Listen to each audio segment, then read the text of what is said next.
पाकिस्तान की इकॉनमी के लिए जो है वो एक बड़ी खबर सामने आ रही है। कल रात से अगर आप देखें तो तारीख में पहली बार जो है वो बिटकॉइन 1,10,000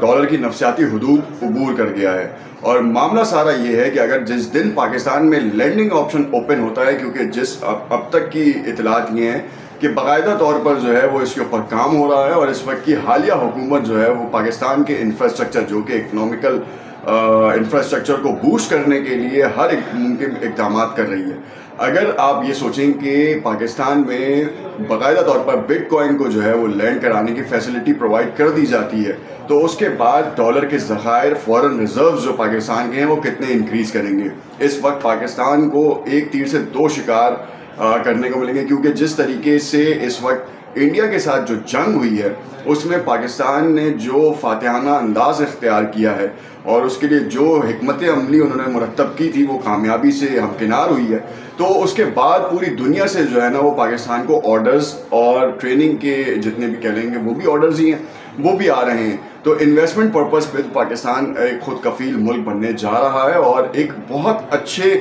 इन्वेस्टमेंट के ऊपर जाने की तैयारी कर चुका है। अब देखना ये है कि बिटकॉइन की पेमेंट्स के बाद अगर पाकिस्तान में सिस्टम मैकेनिज्म जो है वो फुलफिल हो जाता है, फाल हो जाता है, तो फिर तो आपको पता है कि फॉरेन रिजर्व्स कितने ज़्यादा इंक्रीज़ होंगे, तो ऑटोमेटिकली डॉलर जो है वो अपनी असल कीमत पर वापस आएगा। और साथ में जो फ्यूल प्राइसेस हैं, फ्यूल हाइक्स हैं, वो भी जो है वो सस्टेनेबल पोजीशंस पे आएंगी और इतने एलिजिबल और कैपेबल हो जाएगी हुकूमत कि सब्सिडी जो है वो प्रोवाइड दोबारा करे और आवाम को एक बहुत बड़ा रिलीफ मिलेगा। इस साल के आखिर तक बहुत बड़े बड़े इक़दाम जो किए गए थे उनके नताइज आना शुरू हो जाएंगे और ये